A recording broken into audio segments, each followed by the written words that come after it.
Today's episode is brought to you by Renewal by Andersen of Central Pennsylvania. Renewal by Andersen offers you a better way to a better window.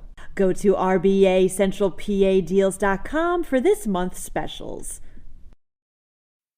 A company has to pay $184,000 after firing an employee suffering from cancer. Meanwhile, the margin between worker pay and inflation is growing.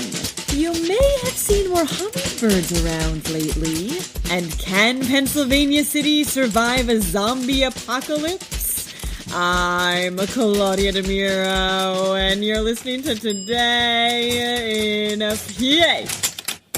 In 2017, Martin Houtailing was diagnosed with cancer, reports the USA Today network via the Bucks County Courier-Times. In 2020, he was told by his employer of 15 years, gas field specialist, that he had been put on involuntary leave since his cancer diagnosis made him more susceptible to COVID-19. It was only after he discovered his medical insurance was canceled 2 months later that he learned he had been terminated. According to a lawsuit filed last year, gas field specialist was, quote, laying off anybody with health issues, unquote, due to these COVID concerns. This included Houtailing even though he had continued performing his duties despite his diagnosis. Now, as reached by a recent settlement, the Potter County-based company must pay Houtailing $174,000 in back pay and $10,000 in damages on grounds of discrimination based on disability. Says Philadelphia District Regional Attorney Deborah M. Lawrence, quote, employers have an obligation to make personnel decisions without regard to employees' medical history.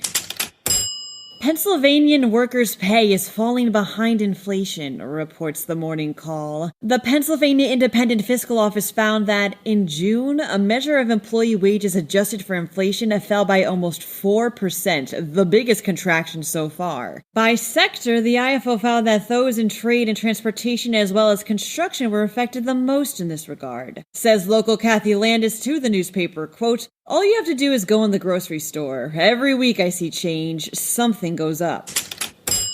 Over the past couple of weeks, you may have noticed more hummingbirds at your feeders, states PennLive. According to PennLive's outdoor expert Marcus Schneck, this is a sign that their annual migration down south is currently underway.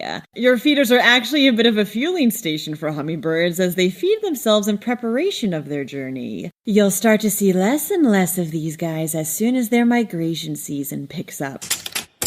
In this life, it's important to prepare for the unexpected, like, say, a zombie apocalypse, begins PennLive. And in the event of said zombie apocalypse, some cities appear to be more prepared than others. A recent study by Lawn Look assessed a total of 200 cities based on key metrics such as health, access to bunkers, and a number of hunting gear stores. From there, they were able to deduce that Pittsburgh is the 9th overall best city to survive the living dead. Philadelphia, is in the 109th spot. The most prepared of them all is Orlando, Florida, and the least, North Las Vegas, Nevada. To all my listeners outside of Pittsburgh, it was nice knowing you. And that is the end of this episode. For even more Pennsylvania news and beyond, check out PennLive.com. Also, please don't forget to rate this podcast and to share it on your social platform of choice. Thanks ahead of time, and as always, thanks for listening.